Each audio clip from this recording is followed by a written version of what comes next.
Hi, everyone. Welcome to the Live Life Spiritual Direction channel. My name is Denise Maple, and I am very excited to welcome Lisa Gunshore to the program.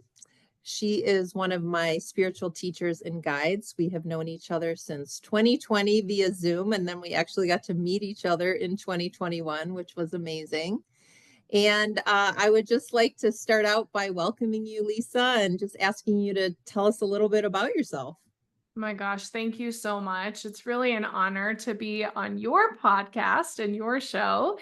And I think of you as a colleague. I think you're such an incredible shaman and healer yourself. And so I'm really honored and touched that you have me here and that you're supporting my new book. So thank you so much. My pleasure. And I should also mention I have been on Lisa's show a couple times, which I greatly appreciate. Yes. So tell us about your journey, who you are, what you do. Let's start with that. Wow, that's a great question. Well, I would say I've always been a mystic. I think even as a little kid, I was very interested in the unseen. I could see things that most people couldn't. And I had just an inherent knowing, I think, of what truth was and a really profound connection to nature. So, in writing about my childhood, I think what I've realized in my journey is how blessed I was to grow up in. I lived in Colorado till I was 9, but primarily I grew up in rural Iowa. And when I say rural, we dialed 4 numbers to call somebody. We didn't even dial 7. We should have started Was dial there an a party line?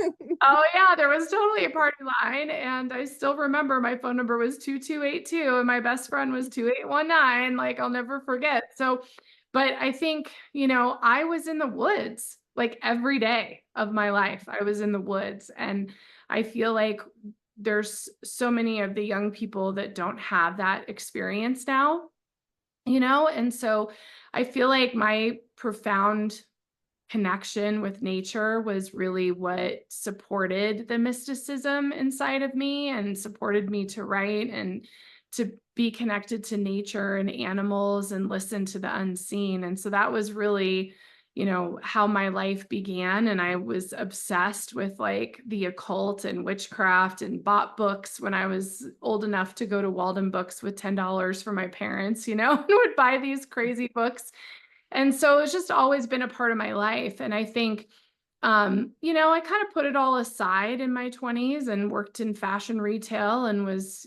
doing normal stuff, muggle stuff, I guess. But then, at the age of 27 and going into my Saturn return at the age of 30, that was really like when I got my calling and also a wake up call. It was more than a calling. It was more like, I really can't deny these gifts that I have and these things that I see and feel, and I really need to get out there and do something more. I remember taking a walk with my dog and being like, there's got to be more than what I'm doing right now. Like, I wasn't healthy. I wasn't in a healthy marriage. Like, nothing was really in alignment. And so it really it was a catalyst to a decade long journey of rediscovering who I was and following the Dalai Lama, and everything just sort of unfolds. They talk about the lotus flower blossoming. And so my journey has been an unfolding of energy, one thing leading to another. I was just watching this morning, Denise. Remember that video I did with Julie Hoyle and Taria Ward about following the golden thread? And Mhm. I was sending it to a client as a resource, and I started listening to it, and I was like, oh, and that's really it. You pull this thread and it just sort of takes you on this journey. And that's really what's led me to who I am today and what I do today. And there's no end to the journey. I mean, I still spent a couple hours this morning journaling and writing an article about some things that are coming up for me from my past also, about connecting with horses. So that's sort of, I guess, where I'm at with where I'm at today, and like how I got here is just, saying yes to every invitation that spirit had. And even if it was uncomfortable or challenging, like just taking one step in front of the other. Wonderful. And some of the things you mentioned remind me of some of the things I read about in your book. I got an advance copy. I was very excited. And yes, cherry pie. So that leads in great to telling us about your book, what led you to write it, and why might someone want to pick it up and read it? Yeah, what a great question. So I would say the thing about cherry pie and enlightenment pie, they kind of go hand in hand, both books. But I started writing it without really knowing that that's what I was writing. I really started writing it right above my finger here are all these journals that I have. And it was really just journaling. And I've always thought of myself as a writer. I wrote all the time as a kid. I worked on a newspaper, did all the things that writers want to do. Um, and so it wasn't until, I don't know, I was probably 5 years into the journey in Enlightenment Pie before I realized that what I was writing was actually my story. And part of why I wrote this book is because there's so many television shows and movies and books about men being the bad part of the relationship, right? Like, I think of I'm a Sex and the City fan, right? The OG Sex Mhm. and the City. And, it was always like, oh, that man went in and out, and maybe they talked about a lesson or whatever. And I learned a lot from the loves that I had in my life. And I also, I wanted to honor what I learned from them and what they taught me. And I wanted to take responsibility for my part in that because that was the shadow work, Denise. Like that was the hard part. Like the knife in the heart was not the guy cheating or lying. The knife in the heart was like, oh my God, like I projected this vision onto this relationship, or oh my God, like this was all in my head. Or even if it wasn't in your head, those moments I had where I was like, oh my God, this was real. I actually really was right about what I thought, like all of those moments, I really wanted to share them so that I could help other women and men in their own relationship journey. Because I would say, like, probably, let's see if I were to guess, 80% of the time, someone's coming to me for a psychic reading because they want to know if they've met the one, or they just had a breakup, or they're in divorce, or they're single and they want to know when they're going to meet somebody, right? There's always that question. And I think it's a really complicated question to answer. And so that was part of what led me to write this was like, I just want everyone to understand that you only meet the one when you become the one. And I also, it was so bizarrely intertwined with like 7 years of following the Dalai Lama. I saw him for the first time in 2009, and I saw him for the last time in 2016. And I knew it was going to be the last time. I think it was the last time I was going to see him. I knew he was going to stop traveling. And I knew that that time frame was like over. And it really, I didn't plan it, but it was really crazy. Like I'd had this horrible breakup or this horrible thing that happened with a relationship. And the next thing I knew, it was time to go see the Dalai Lama. Like there was always like a initiation or a teaching like right after some kind of horrible heartbreak thing. And, however that works out, I think it was the universe pulling me back onto my path and asking me to realign and asking me to purify myself and to go to another space of learning. And so they go together, which is what this journey is all about. Like I feel so relieved when it finally published a couple weeks ago. I was like, oh, it's finally out and I can talk about this because I haven't really talked about the Dalai Lama. I mean, I have, people know I love the Dalai Lama, but I haven't really talked about like what actually happened, shared the pictures that I took of him, that I got to be near him. I've touched him, like I've met him, like I've had a lot of close encounters with his holiness that were really, really sacred and I'm never going to forget. It'll be like my life review. I'll be dead and I'll be like, oh, remember that time? Well, yeah, let's talk about that. I remember reading in your book there was you felt his presence. What was that like? Oh my gosh. There's nothing like the presence of a guru. And I haven't really been around any gurus except the Dalai Lama, but I assume they're probably all similar. But the one, there's like a few, there's always the moment he comes out on stage and it's like, oh my God, there's the Dalai Lama. And even that, even if you're in a crowd of 20,000 people, like I was, in huge theaters and stadiums, like the Berkeley Theater, there's thousands of people there and security and everything. But when he walks out on stage, the energy and the vibration is just so high. And you feel like you feel like you're going to go to sleep. Like it sounds really weird, but like, especially if he would speak in Tibetan or he'd have a translator there, it was like, I mean, you're just almost overwhelmed by the energy. And I wrote about a particular time when I actually met him, and they did a private audience for those of us who volunteered. And I remember getting the call. It was like 4 o'clock in the morning. It was like still dark out. And they're like, get to the Verizon Center because His Holiness is ready for you. And that's how he was. He's like got the craziest energy. Like he was just like, he was up at 4 and at the center doing chants before they were even ready for him. And he wouldn't leave until like 8 o'clock at night. And then he's going to dinners at the White House after he spent the whole day teaching. I mean, he just had crazy energy. But that day, there was only like 40 or 50 of us. I think I have the picture in here somewhere. I'll have to look for it while I'm telling this story. But there was not very many of us there that day. And when we were there and he walked in the room, and Secret Service was like, hey, don't touch him. Like, no joke. Like, you can't do that kind of thing. They were like joking with us. Here's the photo. So there's the photo of all of us the day I met him. And I'm actually right behind him. It's hard to tell. I'm still in a bun, shocking. But I'm like right behind him in the photo. But that day, like when he walked in the room, like, I just don't know how to explain it. Like reality just shattered. There was like nothing. You weren't in a gym anymore. You weren't standing on risers. There was nothing. There was nothing that existed. It was like, it felt like that everything around me just shattered and like broke apart. And it was such a short, I mean, he came up, he stood on the risers.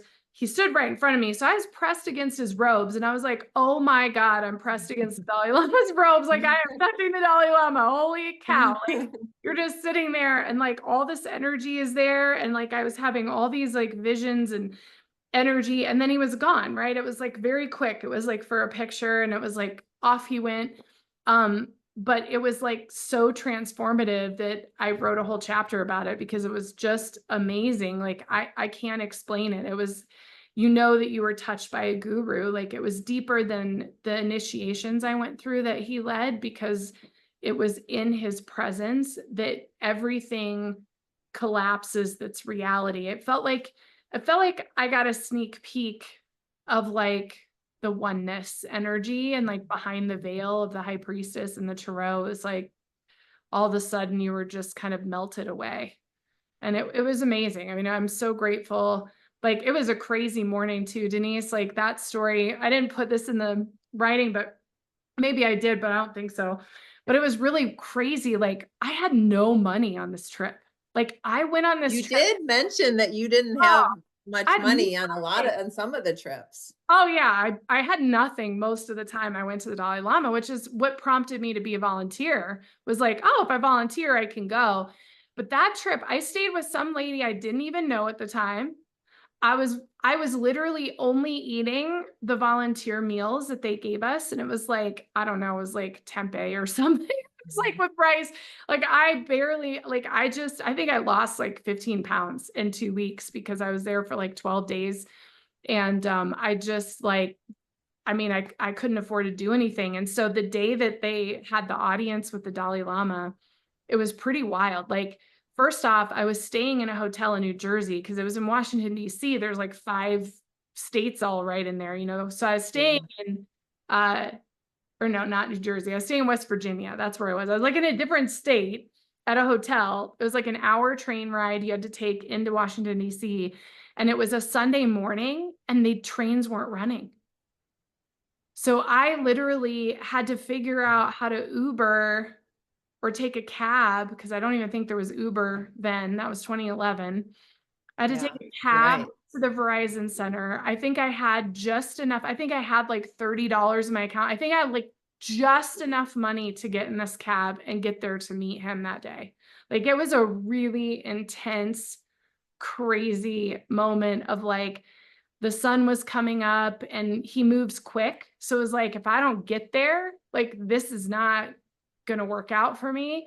Oh, it was so stressful. And then to get there and to have it happen and to have him take the picture and to touch him and to have this like energy was like, it was just all meant to be. But there was definitely a spiritual component of like humbleness, like of having nothing that whole time. I mean, I just had nothing. And I had just gotten well from parasites.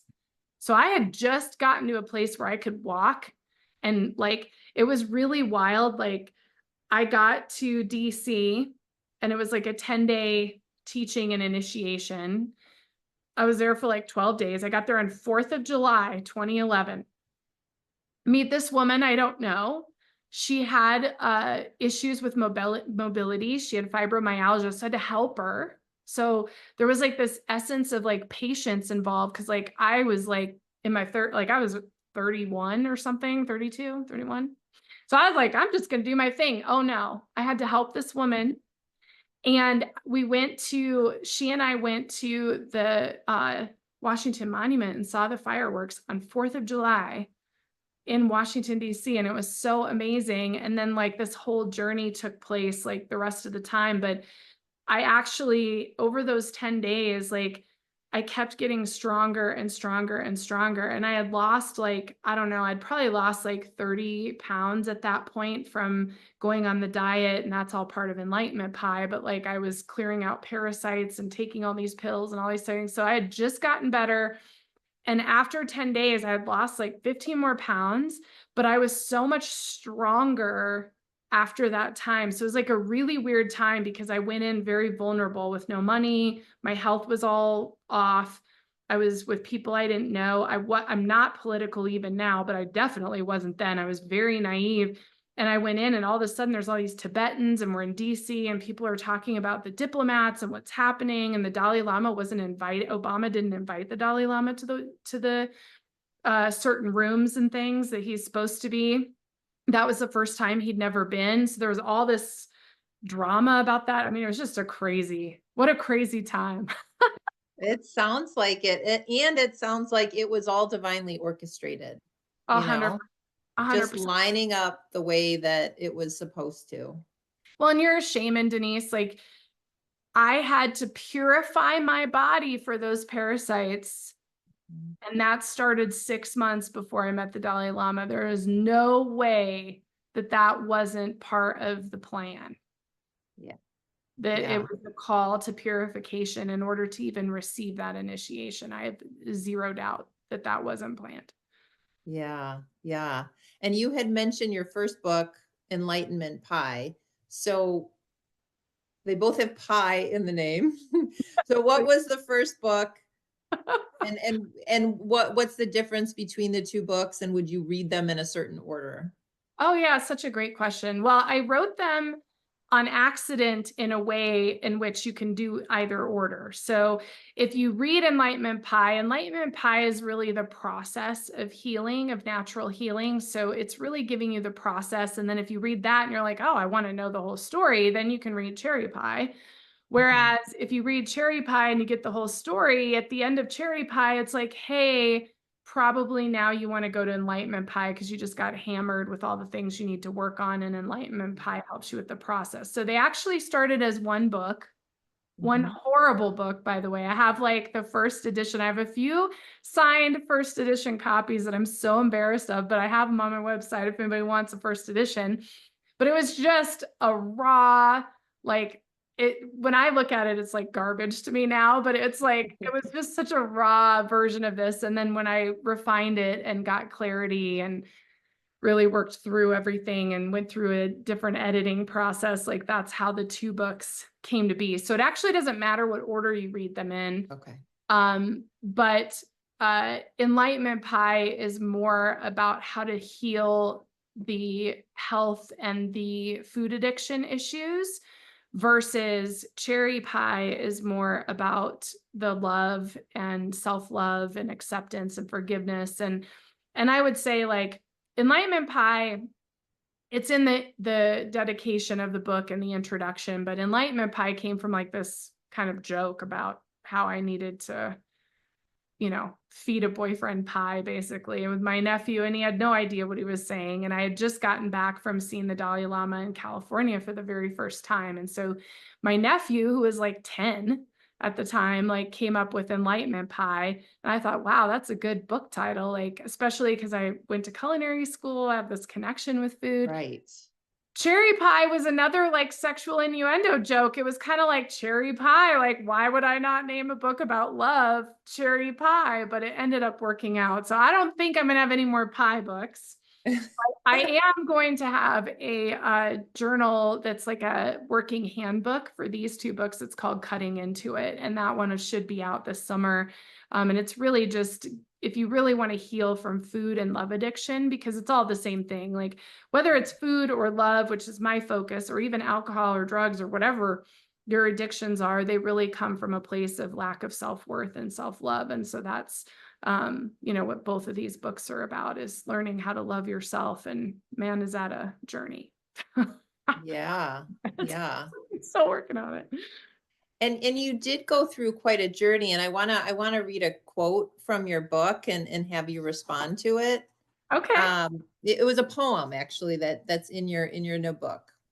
I have nothing left, no breath to speak, no hunger, no wanting, only void nothingness. But amidst the darkness, a light emerges, dim at first, then brightening, bathing me in warmth, healing the emptiness.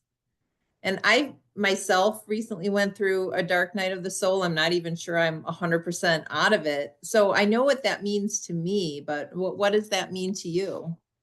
Well, first off, it's making me tear up having somebody else read my words. I'm not going to lie. I think you're the first person to ever read like a quote from my book to me. Um, that was a really intense moment in my journey. Like, it's going to make me emotional. So I can tell you what prompted that. Like, I love Lord of the Rings. My dad read the books to me when I was a little girl and did all the voices and all of that. And so of course I love the movies. And there's a scene in the movie, and it's part of the book too, but Frodo at the very end, they're like on Mordor, and Frodo says, I'm naked in the dark. And that's where that came from. Like, it kind of sat with me, and it was springtime when I wrote that. So I wasn't, I usually watch those movies in the winter. So it was kind of like sat with me for a few months and going through my own, dark night stuff. And I think there's something so intense and profound about being in the deepest recesses of your shadow work, where there's just nothing left. There's nothing left inside of you because you've torn through it all. And when you tear through everything, like I felt the way that I think that Frodo felt, like where you're just alone in the dark and there's nothing there. And yet, even when I wrote that, part of why that poem came through was because I wrote how I was feeling in the darkness. And then it's like, but there's still light. There's still light there. And when you break through the darkness, like the light creeps through. I think Ernest Hemingway said that, right? He said the light comes through the cracks, right? And those broken pieces of yourself is where the light shines through, I think is essentially what he said. And so that's where that came from. I mean, it came from a place of feeling like I literally couldn't give anymore or do anymore or look at any more horrible stuff about myself. And like the shadow, right? You're like, oh, I just can't look at this anymore. Like, oh, I suck, like there's just nothing left of me that I want to see. And then it's like, oh, wait, there's actually something there that still is poking through all of that energy. So that is a real deep share from like my journey for sure. Yeah. And the image I'm getting is, you were in that season of deep winter. you know, Oh, where yeah. everything seems so bleak. Yeah. Yeah. So I think I've told you this. This book resonated with me on many levels, and especially when you talk about self love, well, self abandonment, the journey to self love, and I would say I only recently began to set better boundaries and protect myself from overgiving and overdoing, but I can still feel my my patterns, me bumping up my patterns of overdoing. And I think that's why, I've had some health issues. It's like, no, you're not ready to go full speed again yet. Like maybe you shouldn't be going full speed all the time. But what were the greatest lessons with this idea of self abandonment, and what advice would you give others? Hmm. Gosh, that's such a profound question. Um, I think it's really easy for us to abandon ourselves. We do it all the time, you know? And we think that the boy or the love or the sex or the initiation or the guru like is the answer. Like we think that's it. And I think my biggest lesson right before I met my husband, I remember his Christmas, before I didn't meet him till the following fall, but it was Christmas of 2015. And I went and saw the new Point Break. I love the old Point Break, the OG. And I went and saw the new one by myself on Christmas Eve. And it was snowing. And I remember going to see that movie by myself thinking, wow, I'm like solid. For the first time in all those years of chasing love and boys and jobs and the Dalai Lama, like I was like, cool, going to a movie by myself and watching Point Break, and it was fine. And took a selfie and put it on Facebook, like it was just like no big deal. And that was a really healing moment for me. Like it's such a simple moment, but it was a healing moment of like, I actually did something for me and I didn't need anybody to validate it or be there with me or make it something it wasn't. It was a holiday. It didn't matter. And I think we deny ourselves, right? That's what Carl Jung teaches us, right? That's what the shadow teaches us. We deny all these parts of ourselves. And so the individuation process is, seeing all those aspects of ourselves.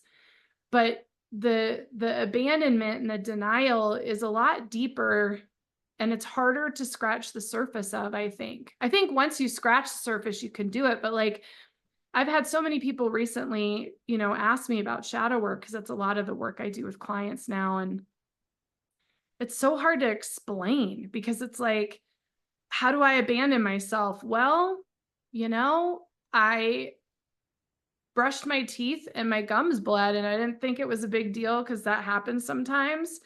And, Mhm. went to the no cavities, whatever. And then I found out I had all this periodontal infection that needed to be cleared out. And it was like, how could I like think that was okay? You know what I mean? Like, how did I think that's okay? But you just forget about who you are. And by Mhm. the way, that doesn't change. Like this, my books are not about, I think I said in Enlightenment Pie, transformation is like the tide. Like my books are not about a cure. They're just a way to go back in when you forget. And I'm going to be really raw and honest and say, like, I'm a stepmom to 4 kids, and the dynamics are challenging with the blended family. And I went on YouTube in 2020 and went hog wild. And I got hurt by people. I hurt people. I had a community I had to shatter because it was built on, these false codependent assumptions. And in the process, in the last few years of having to go back and heal myself again, and look at what I created again, I lost myself again. I gained 30 pounds. I was ignoring my health. I was just getting through the day. And that's where I've been until about a year ago.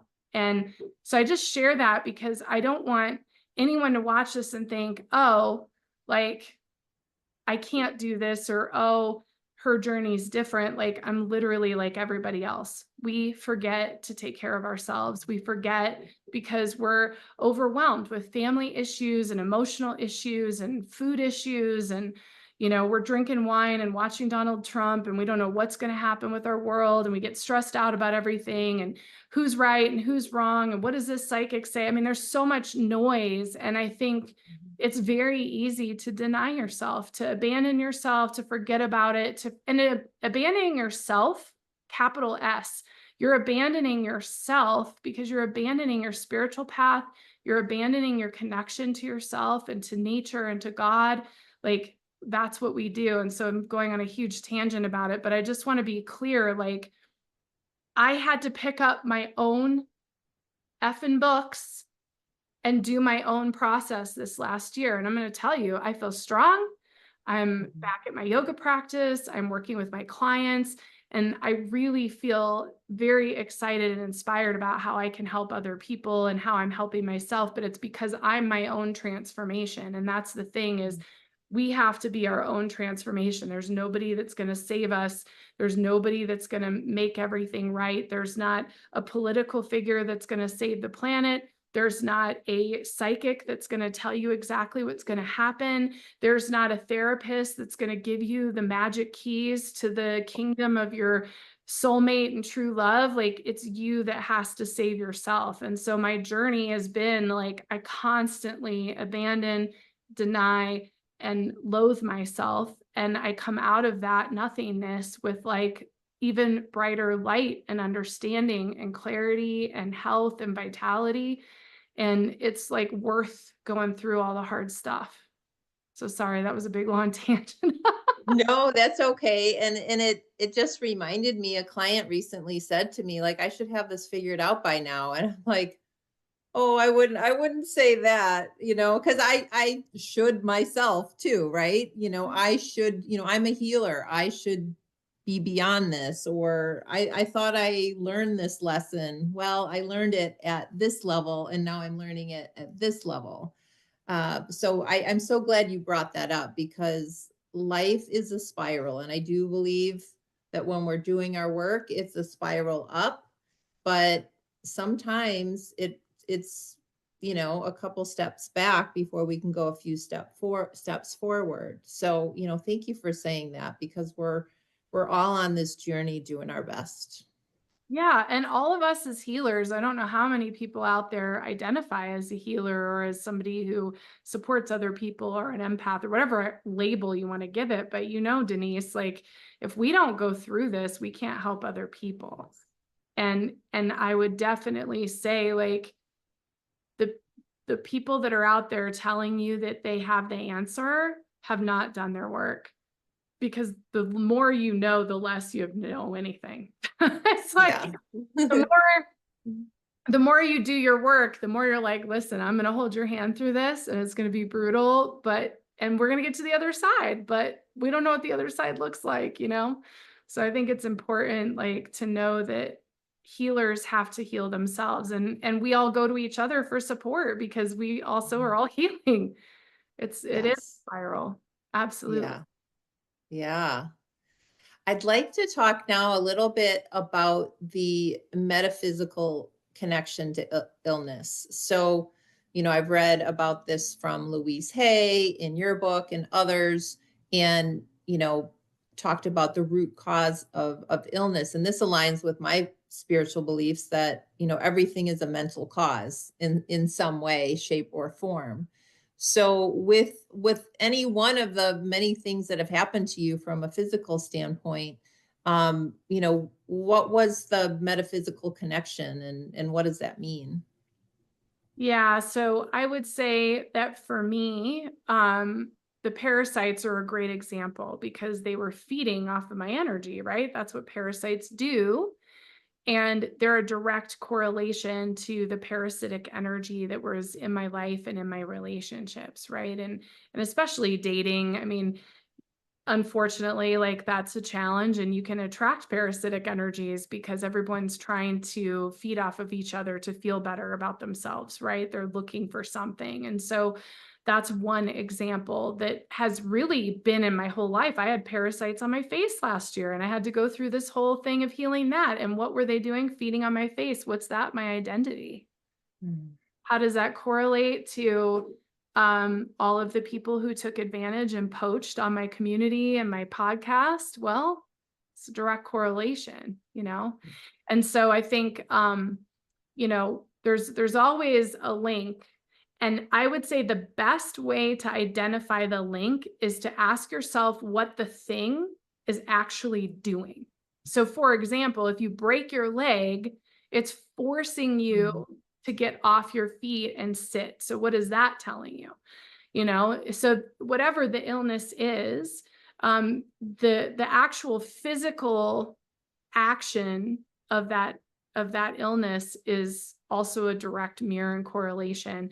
And you know, it's funny, Denise. So I've been watching Northern Exposure because I'm Me going to too, because of you. we're going to talk about it a lot, I think, because there's so much depth in it. I can't even stand it. But there's a Native American healer, right? He's a shaman. And I was just watching an episode yesterday, and the gal that was pregnant, Shelly's pregnant, and she's like singing for like months and months. She just can't talk. She's singing, and then she stopped singing and she was talking. She was all worried. And he brought up like, well, you're not afraid anymore. Like, you know, your baby is safe.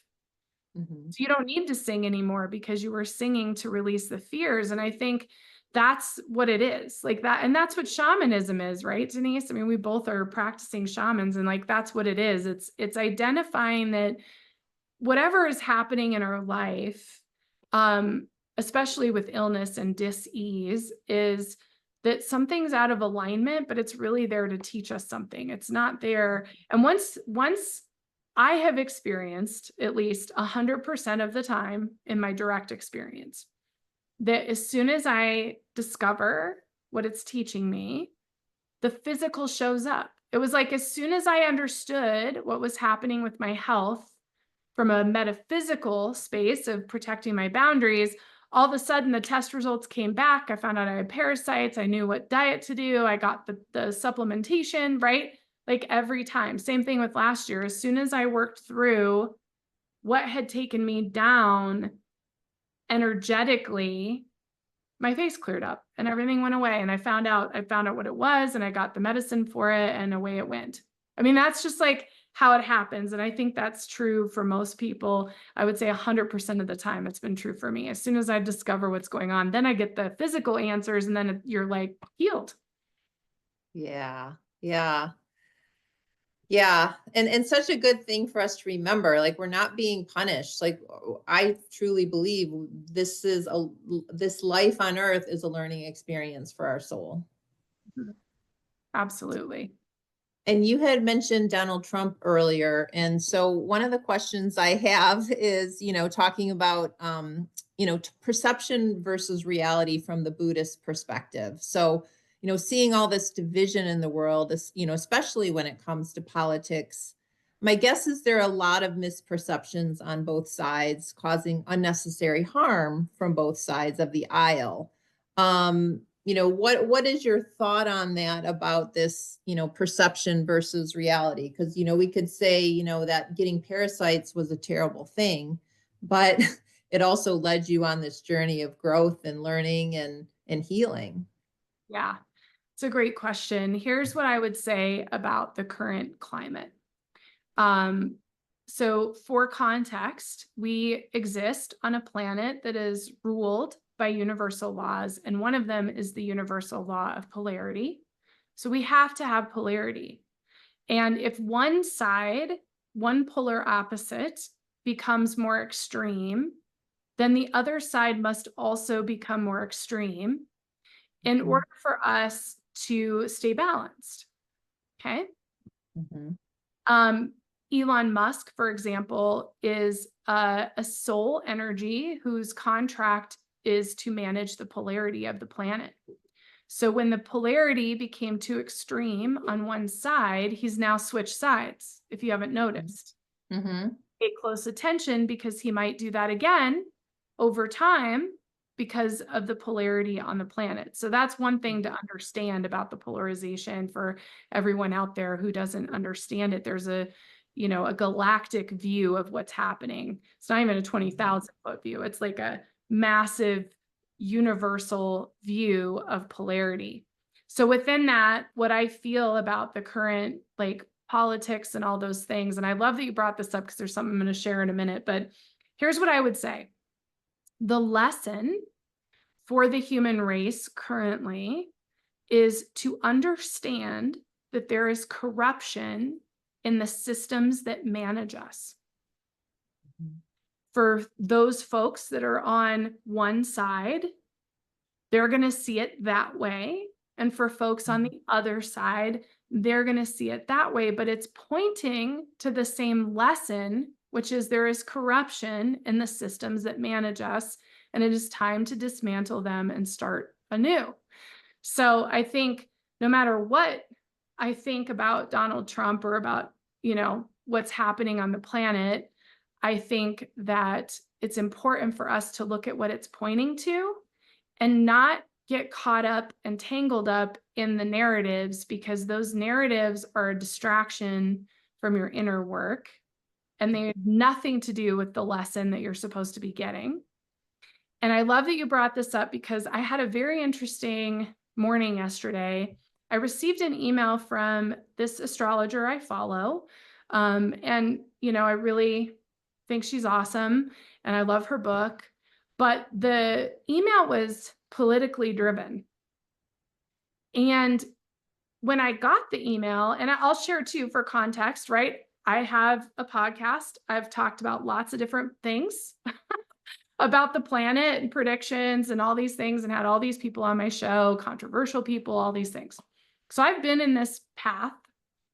When I got that email yesterday, Denise, I was like, and I deleted it. I was like, oh, I don't even want to look at that. And that was a big aha moment for me. So going forward, I don't think I'm going to talk about that stuff on my show. And I'm starting a brand new version of my podcast next week on Buddhist Biohacker. And I really think that I want to create a space where we can like take a break from that shit and not, pardon my language, but like not be engaged in it, because I think that's what I felt yesterday. Like I felt like I don't need to see this. Like I'm on X, I'm on YouTube. I see tons of predictions and tons of things. And even with that, like I did a video about the plane crash, and I did it on the symbolism because I feel there was a shamanic teaching with it. It was, even though they're mechanical, it was an eagle and a hawk. Like there's a shamanic totem medicine from that.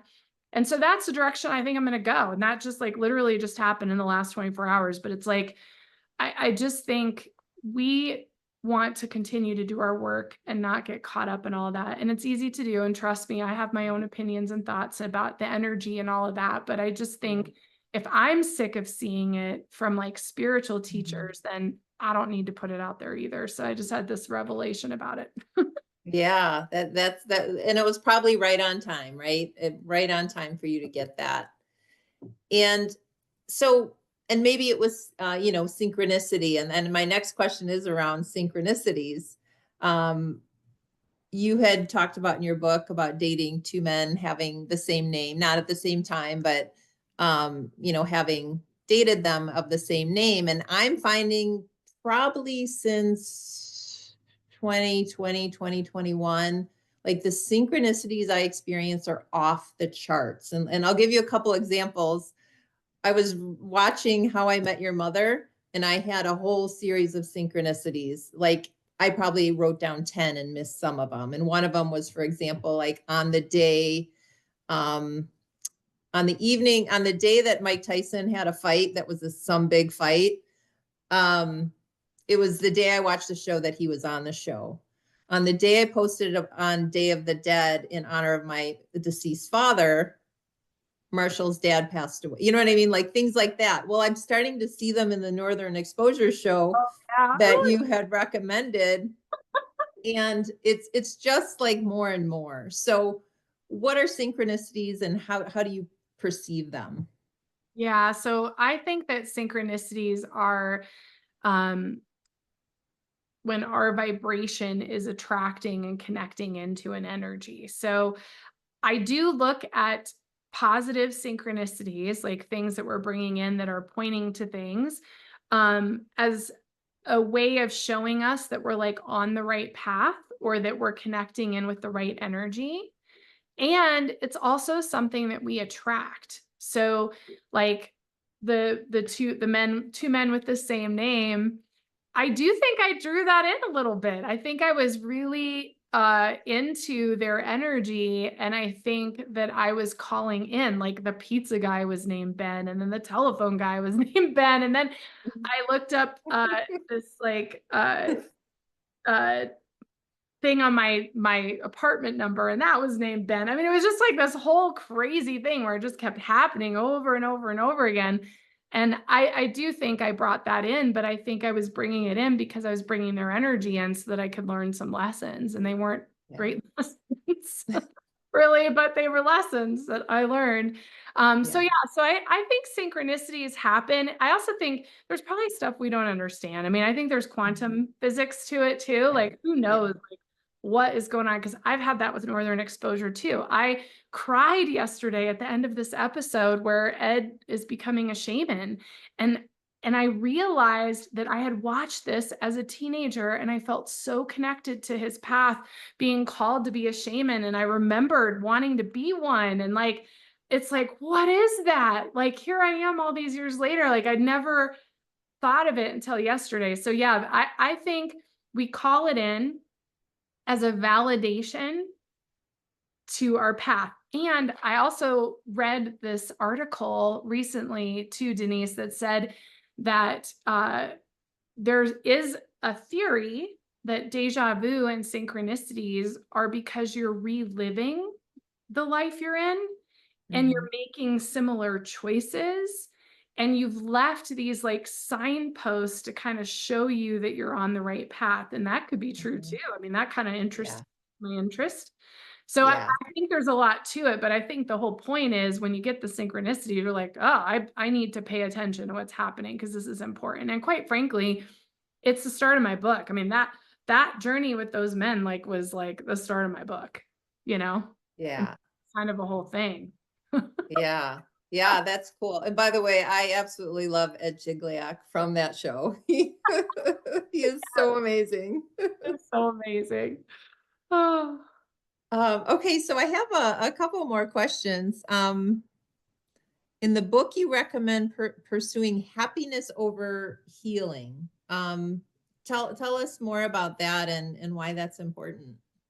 Well, I think that comes from the Dalai Lama for sure, right? He writes The Pursuit of Happiness. That's one of his books. And, um, he said in every single talk, he literally says the same things over and over. That's one thing I noticed about the Dalai Lama, but he always would say, all we want to do is live a happy life. And I think what I mean by happiness over healing is the healing brings you into a place of acceptance and forgiveness, which brings the joy and the happiness. So I think when you're pursuing a happy life where I feel happy, right? Everybody's like, I just want to be happy. I just want to do what I love, whatever. Like, if you're not, you're out of alignment. And so it's really looking for alignment so that you feel like you are living your truth and you're who you are. And that's where the happiness comes from, because you don't need to have cars and money and houses to be happy. You really just want to feel in alignment to be happy. Yeah, alignment. That's such a good word to Mhm. remember. And checking in with yourself. Yeah, is this in alignment with what I want, with who I am? Because you can tell, or I can tell when um I've done something or doing something out of alignment, and then you look back and say, oh, that's why that didn't feel great, you know? So I lied. I have one more question before I want you to tell us how we can find you. So I became a bioenergetic practitioner last year. So measuring biofeedback in the energetic body, but also some work around what supplements are needed and lifestyle changes and things like that. And we've become so used to a quick fix. And sometimes healing, whether it's mentally or physically or spiritually, it's a longer road, and if we abandon it, we miss the full opportunity for healing, and we're not getting to the root cause. So anything you want to react to that? Yeah, well, first I agree. I mean, I think we have quick fixes for weight loss and headaches and all these things, and I think having read people for so many years, like I was the quick fix, right? It was like, oh, I'm just going to go see Lisa and she's going to predict what's going to happen. Well, that isn't sustainable. I mean, over time, what I learned was this isn't helping anybody. This is just, giving them that quick fix so they can stop spinning out for a day. But like, why are you spinning out? Why are you choosing the relationship that's causing you to spin out, that's causing you to spend $100 to see a psychic, And so my reaction to that is it takes a lot of courage to heal yourself. And that is the real courage. There's this false courage. And I know Julie Hoyle and I are going to do a series on resilience in the spring.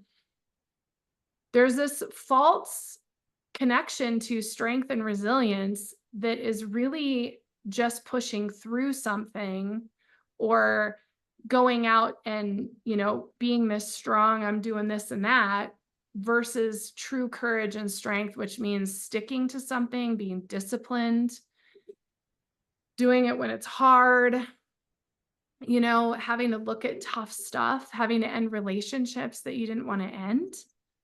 I mean, recognizing that what you're doing is not in alignment with your truth. Yeah.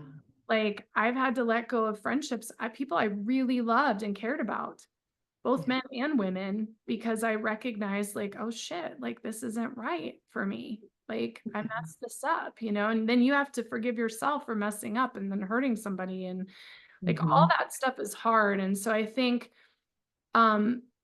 I have this whole thing about light warrior, right? Like the light warrior program and just what is a light warrior. And I often go back to martial arts. I used to take kung fu classes. I still really love it and practice some of the behaviors from that.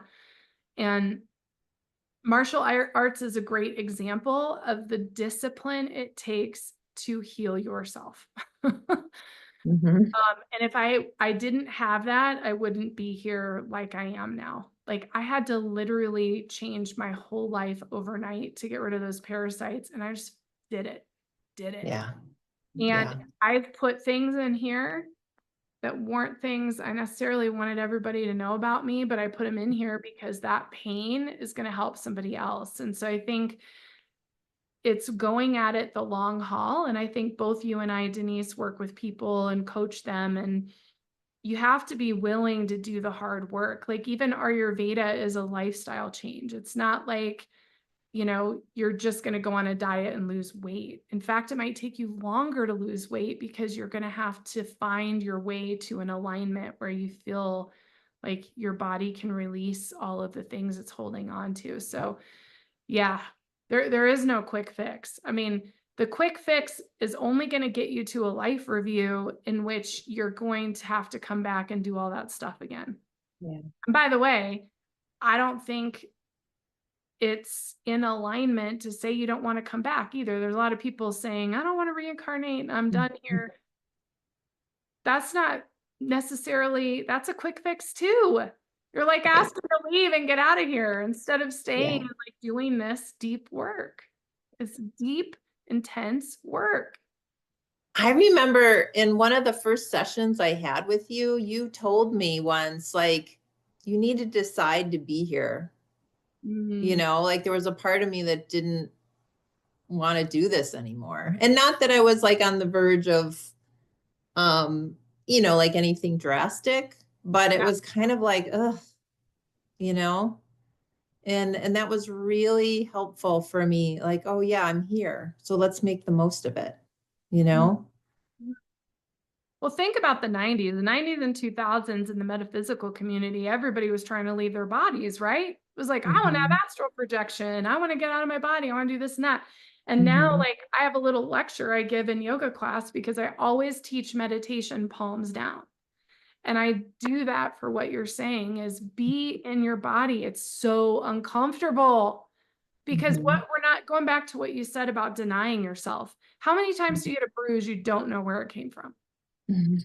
Many, many. Right. And it's because you're not in your body. So the power of being in the body and squeezing back into the body. If you watch near-death experiences, most people are pissed when they get in their body and most people don't like it.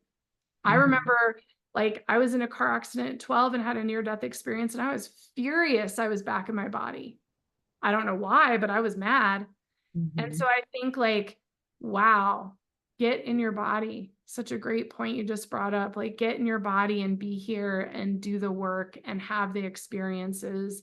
And it isn't a quick fix and it's often painful, but the power that comes out of it is like, it's just like amazing. I'm coming out of my own crap right now for sure. And God, I just feel great. It's like, oh, I feel clear.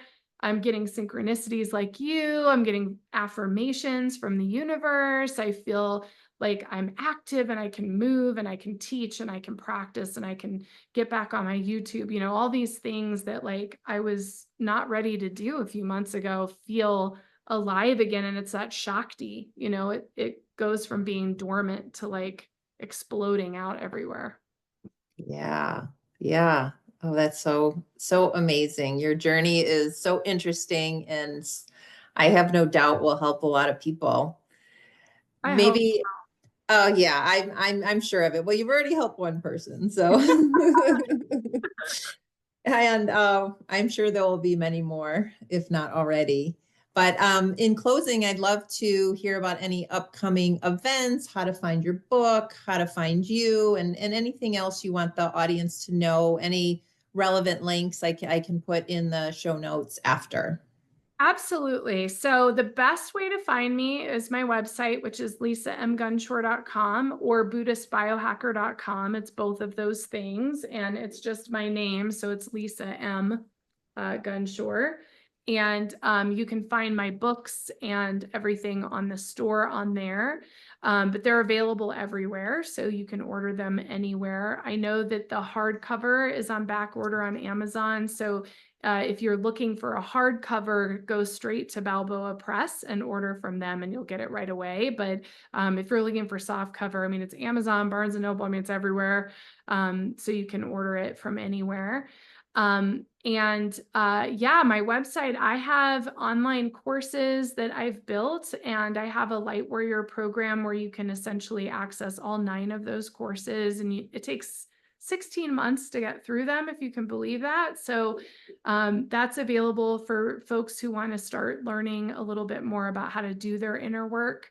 And then I offer transformative coaching. And for those of you who are still interested in readings and mediumship and all that, it's all bucketed under the transformative coaching bucket. And you'll see that on the website. And what I have upcoming is I have a spring tarot cohort, which I'm really excited about and hope people engage with it. It's going to be 8 sessions, 90 minutes on Sunday afternoons with me as a practicum. And so you're going to be accessing a full video course.